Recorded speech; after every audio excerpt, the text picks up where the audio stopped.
Bonjour à tous, je vous retrouve dans une nouvelle vidéo pour vous parler de mes achats de livres et de cadeaux, je crois. Oui, il y a quelques cadeaux qu'on m'a fait en livre, donc je vais vous montrer tout ça.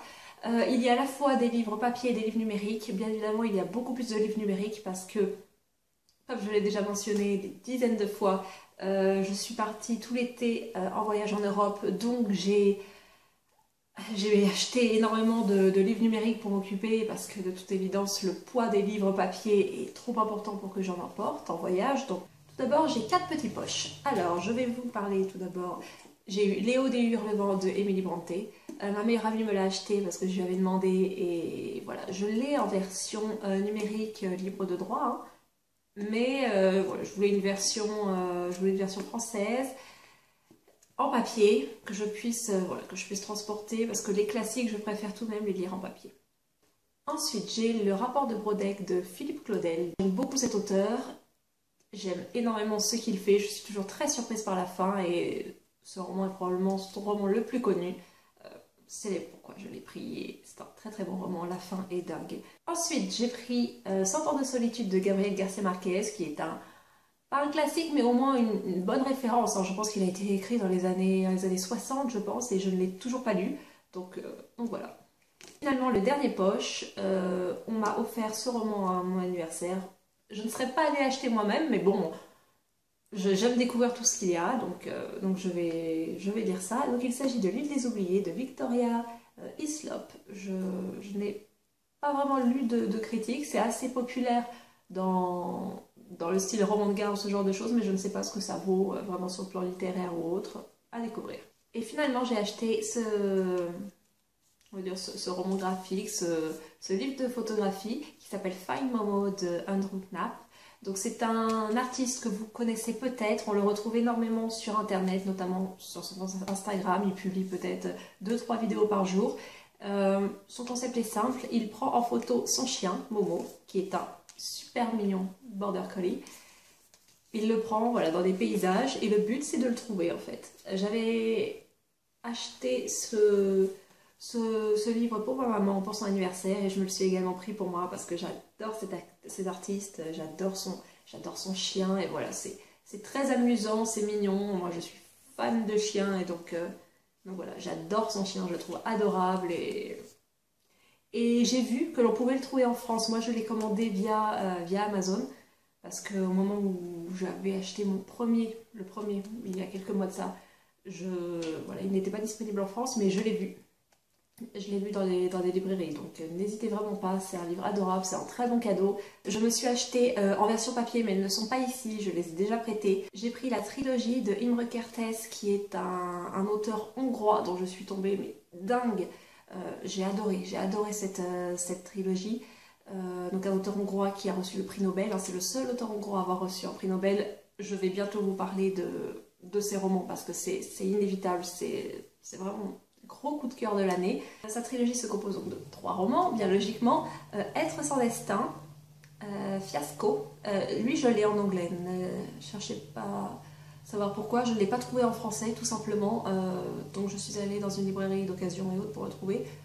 Il n'y avait que de l'anglais, donc je l'ai pris en anglais. Et le 3e tome s'appelle Kaddish pour un enfant qui ne naîtra pas. Kaddish étant une prière. Hein. Donc bref. Il faut vraiment que je vous en parle, j'adore. Ensuite, pour les livres numériques, c'est parti. Tout d'abord, j'ai acheté le dernier roman de Jean-Christophe Ruffin, qui est un auteur que j'aime beaucoup. Je n'ai pas lu énormément de livres de lui, je pense en avoir lu 2 ou 3, mais j'aime beaucoup ce qu'il fait, je trouve ça très accessible, et j'ai inévitablement pris Le Grand Cœur, qui est le livre dont on parle beaucoup en ce moment le concernant. J'ai très hâte de le lire. Je sens d'avance que je vais aimer et c'est vraiment un plaisir d'avoir ce sentiment. Je me suis racheté la première partie des mémoires de Casanova parce que je me suis fait en fait un petit challenge lorsque je suis partie à l'étranger. J'avais l'intention de découvrir un auteur par pays, donc c'est à peu près ce que j'ai fait.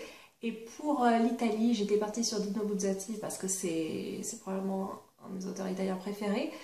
Mais j'ai visité le Palais des Doges et je suis tombée amoureuse de Casanova et j'ai décidé de lire ses mémoires. Donc ces mémoires sont disponibles libres de droit voilà, sur plusieurs sites, Gallica par exemple il me semble.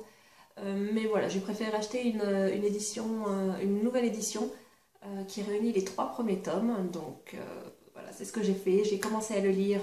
J'adore, j'adore. Moi, j'adore Casanova. Je vous ai dit, ça a été un coup de cœur. On connaît surtout l'homme, le libertin, ce genre de choses, mais c'est bien plus que ça. Il a été tout, Casanova. C'était surtout un très très bon écrivain. Sa plume est dingue. Le- J'adore. J'adore, j'adore, j'adore. En parlant de Buzzati, je me suis pris Les Nuits difficiles. Je n'ai lu de lui que Le désert des Tartares, qui est un très très bon roman. Je l'adore, je le relis au moins une fois tous les 2 ans. Mais j'ai voulu découvrir un peu plus de lui. J'ai ensuite pris Belle Seigneur d'Albert Cohen. Alors j'ai le roman en papier, mais voilà, j'ai voulu m'acheter le roman en numérique pour l'avoir tout le temps avec moi parce que le roman en papier est assez lourd vu que c'est un gros roman.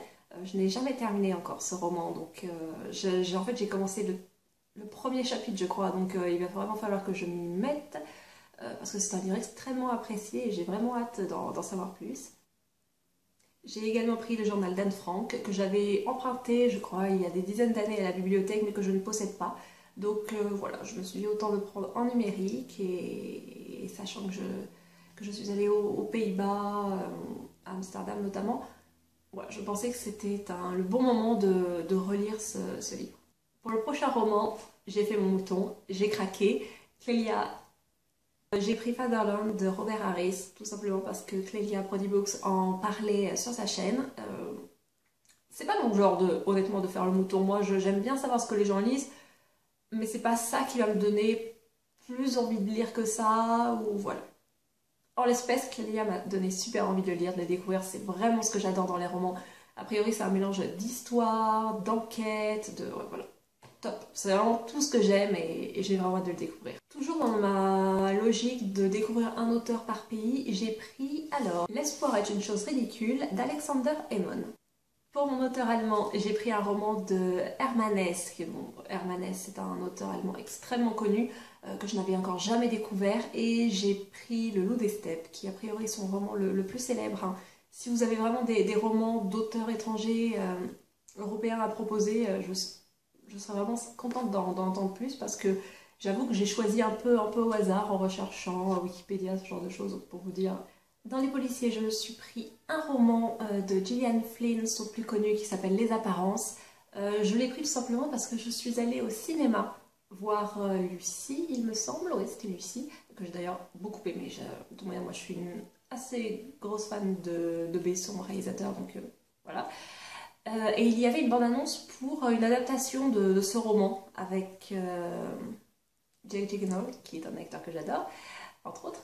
Et voilà, la bande-annonce m'a donné super envie et j'ai vu que c'était tiré de ce roman. J'avais déjà entendu parler de cet écrit, mais je n'ai jamais voulu réellement découvrir de quoi ça parlait. Et là, ouais, la bande-annonce m'a donné super envie. Il sort, ou alors il est peut-être déjà sorti, je ne sais même plus. Toujours est-il que voilà, j'ai eu très envie de me procurer le livre et donc c'est fait. Dans la partie romance, alors je me suis procuré 2 romans de Rainbow Rowell, Attachments et Eleanor and Park. Je vais faire une revue sur 3 romans de Rainbow Rowell parce que je les ai lus tous la même journée, donc je me suis dit que ça pouvait servir. La vidéo arrive bientôt. Je me suis également pris Aristotle and Dante Discover the Secrets of the Universe, ce qui doit donner Aristote et Dante découvrent le secret de l'univers. Je ne sais pas si c'est sorti en français, je ne pense pas que ça soit encore sorti en français, mais quand ça sortira en français, ce sera probablement le titre. C'est de Benjamin Alire Sáenz. Donc je ne connaissais pas cet auteur. Ça faisait déjà quelques temps que j'ai acheté ce roman, mais bon, je me suis dit que j'allais tout de même l'inclure dans ce haul. D'ailleurs, j'ai lu le roman, j'ai beaucoup aimé ça. C'est de la bonne littérature jeunesse et je suis vraiment contente d'avoir découvert ce roman. Sans trop savoir pourquoi, je me suis également procuré Le Théorème du homard de Graham Simpson ou quelque chose comme ça. Je ne sais pas pourquoi je l'ai acheté. C'était sur un coup de tête, il devait probablement être 3 h du matin. J'ai vu que beaucoup de gens en parlaient, donc je me suis dit, ouais, bêtement, je l'ai pris. Honnêtement, il me donne pas particulièrement envie de le lire maintenant. J'ai ensuite acheté toute la saga Jeu de patience de Jennifer L. Armentrout, tout simplement parce que j'ai vu plusieurs vidéos sur cet auteur, sur ce roman. J'avais envie. Moi, ça, je l'ai acheté il y a très peu de temps, hein. C'est en retour de vacances. Il y a un petit moment où vous avez une sorte de dépression post-voyage. là c'est mon cas, donc j'ai vraiment besoin de lecture très légère. Je suis pas particulièrement en forme pour lire les classiques, il n'y a que Casanova que j'arrive à lire actuellement et voilà. Donc j'avais vraiment besoin de lecture légère. J'ai également pris The Age of Always de G.A. Redmesky. Je ne sais pas pourquoi j'ai pris ce roman à nouveau, mais je pense que j'ai tout pris en même temps, j'ai craqué en arrivant. Et comme voilà, j'avais de l'argent en plus, j'ai pas dépensé tout mon argent de voyagéo, donc comme j'avais de l'argent à disposition, j'ai craqué et j'ai acheté des romans. Pourquoi je dis que c'est une mauvaise chose? Tout simplement parce que je n'ai pas du tout aimé le tome 1. Et j'ai acheté le tome 2. Enfin, pas du tout aimé. J'ai aimé, mais j'ai trouvé ça assez niais. Et de toute manière, il faut à tout prix que je vous en parle de ça, parce que tout le monde adore le premier roman. C'est loin de tout en français. Donc voilà, j'ai pris le tome 2. Je ne sais pas pourquoi. Je n'ai aucune envie de le lire. Mais je l'ai pris. Pour la lecture fantastique, je me suis acheté Flirt de Laurel K. Hamilton en version anglaise. Parce que j'ai la version papier, de toute manière j'ai tous les Laurel K. Hamilton en papier en VO, mais j'aime bien aussi me racheter les versions numériques. Voilà. Et en fait j'ai réalisé en voyage que je n'avais pas Flirt, c'est-à-dire que j'ai tous les tomes jusqu'au 20e il me semble, non j'ai pas tous les tomes, les autres non c'est faux, j'ai pas acheté les premiers parce que je suis tellement folle des versions papier pour les 7 premiers tomes que je les ai pas achetés en numérique. Mais j'ai oui, peut-être du 10 au 20, je les ai achetés en numérique. Et il me manquait Flirt, je ne sais pas pourquoi, qui est un petit roman, hein, mais voilà, ça m'a dérangé de ne pas l'avoir, donc je me le suis également procuré. Hors roman, je me suis procuré la dernière édition de Serial Killers de Stéphane Bourgoin, qui est un spécialiste des tueurs en série, sans être pour autant criminologue. Moi j'aime bien ce qu'il fait, je veux dire, j'ai étudié dans mes études la criminologie sur le plan vraiment juridique et autres, et ça ne m'empêche pas d'aimer non plus ce que certains vraiment profanes entre guillemets proposent, et moi j'aime assez Stéphane Bourgoin. Il y a des gens qui n'aiment pas, à nouveau, moi il ne me dérange pas et j'aime beaucoup son, son gros ouvrage Serial Killers. Il a plusieurs éditions, j'avais une ancienne édition, mais voilà, je me suis décidée à acheter la dernière édition qui est a priori la dernière, donc comme ça elle est complète, je l'ai en e-book, je peux l'avoir partout avec moi.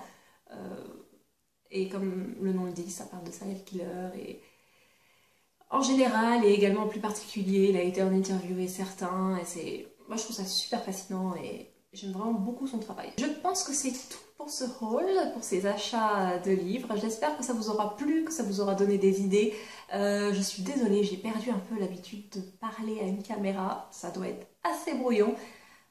Toujours est-il que je vous retrouve dans une prochaine vidéo et en attendant, portez-vous bien. Au revoir. Mais ce n'est pas fini, n'hésitez pas à jeter un coup d'œil à mes 2 précédentes vidéos que vous trouvez ici et ici, ou à me rejoindre sur les réseaux sociaux que sont Instagram, Twitter. Pensez également à jeter un coup d'œil à mon blog olalachick.com et surtout n'hésitez pas à vous abonner en cliquant ici. Au revoir.